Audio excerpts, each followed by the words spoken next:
Hi folks, FORRIS here. Today on the show we have Fran Jago, and she's going to give us 4 tips to great smartphone video. Now, let's roll tape.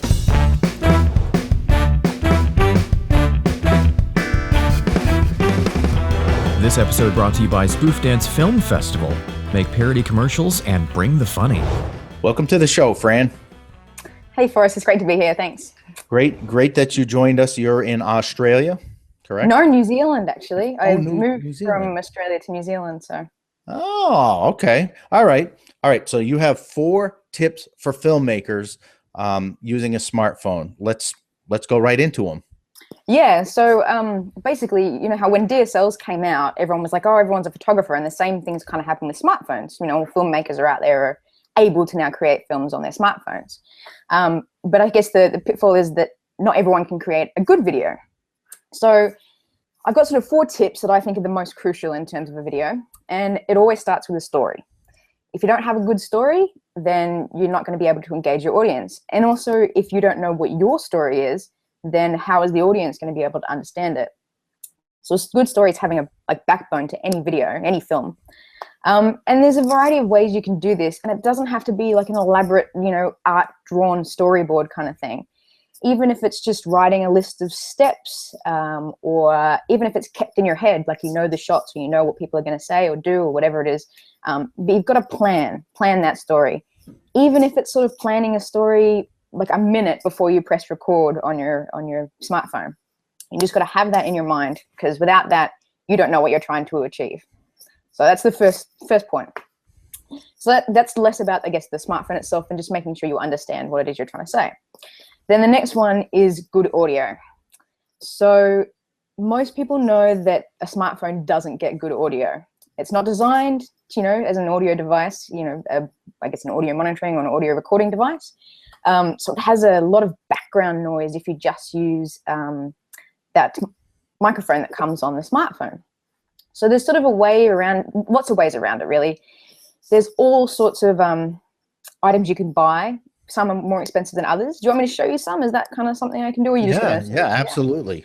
Okay, so you can buy sort of a shotgun that's literally the size of your finger. So there's this one here. This is a mini sort of shotgun thing. You can just plug into the side of your smartphone here, because I have mine here rather than recording on mine, and just goes in there in your little headphone jack, and there it is. Oh, nice. Yeah.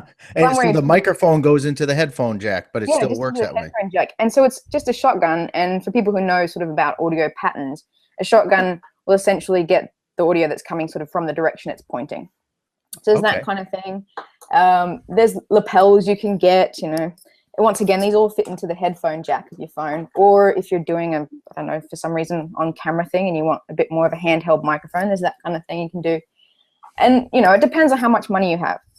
But an easy way to overcome it if you don't have any money is actually just using the headset that comes with your phone. So, you and I are both using our headsets for audio and for hearing it. And it does actually change it. So it is that bit better than it's a lot better than using the microphone on board here. And it's not too far off using another lapel that you bought. It does create better audio. And you can have it on yourself, or you can actually pin it into sort of your little hole there in your shirt, or just hold it up to the person who's talking. It just gets that little bit of better audio without breaking the bank, because filmmakers don't have money. Well, I don't have money, and I'm a filmmaker, and most indie filmmakers don't have money. So right, and usually your cell phone comes with those headphones. My iPhone came with these. Yeah, absolutely. Yeah, all phones come with some level of headset with them. So yeah, it's easy. You don't even have to spend any extra money. So yeah. And then the next sort of really crucial is steady shots. So you've probably seen a variety of videos out there, whether it's someone making a film, someone on Periscope or Snapchat or Facebook Live or anything like that. And a lot of the time they'll be walking around and all it does is go like this the entire time. And a lot of the time I can't get through those videos and I just switch them off, because it makes me feel like I'm on a roller coaster or something. I feel very ill. So it's really crucial to have that steady shot, so that one, the audience doesn't have to feel like they're sick, and 2, they can actually see what's happening. And I guess if you're going for that feel in your film, of franticness, you might have that one shot that's unsteady. But generally you want to go for a steady shot. So there's a variety of ways to do this. Some obviously more expensive than others. You can get like a big, I don't know, kit rig kind of thing you put on your shoulder, or a big tripod. But that kind of feels like it might be a bit of overkill because it's this tiny little phone on a massive tripod. So what I tend to do is, if I'm going to use equipment, my favorite piece of equipment is actually just like a little Gorilla Pod. You can get them all sorts of sizes. You can get them like half the size of this and bigger ones.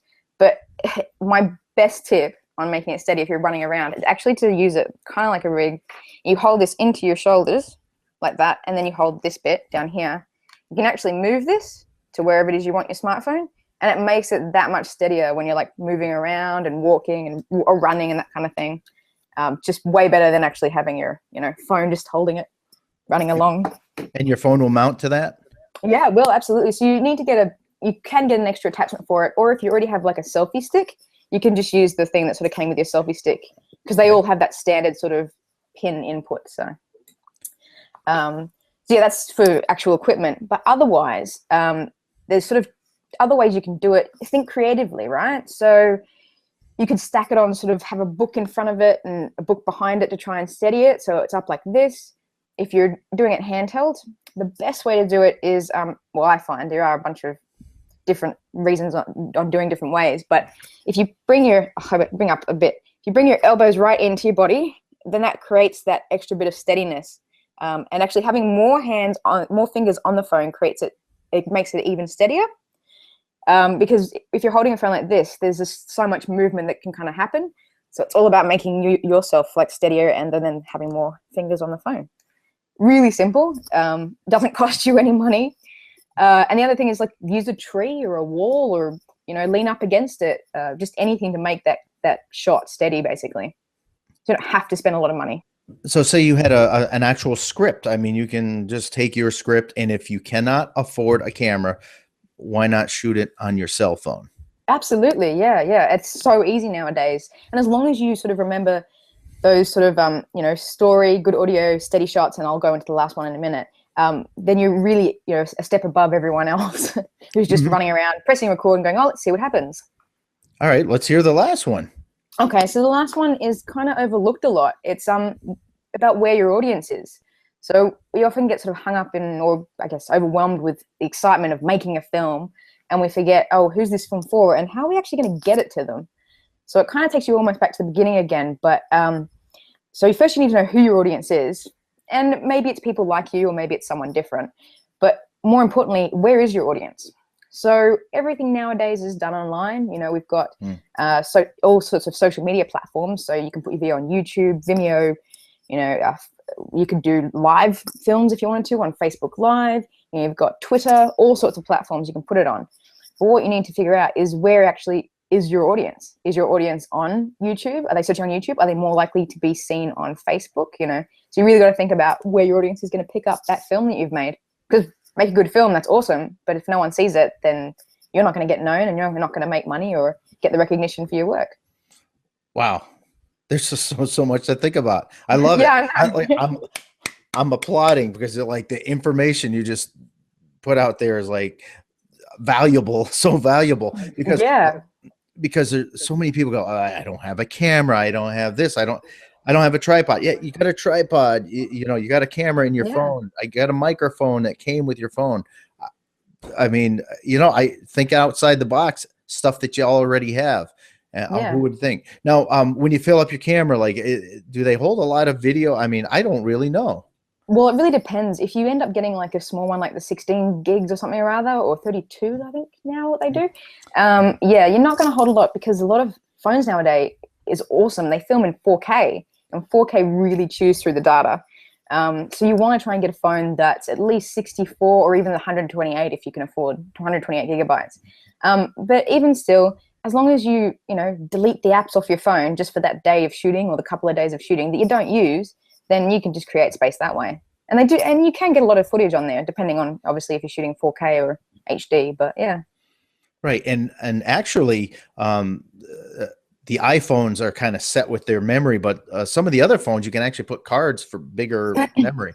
Yeah, I think I know Samsung's can do that. There's a little slot at the back that you can just buy a size card that you want and just shove it in there, and there's your extra space already. All right, and your website?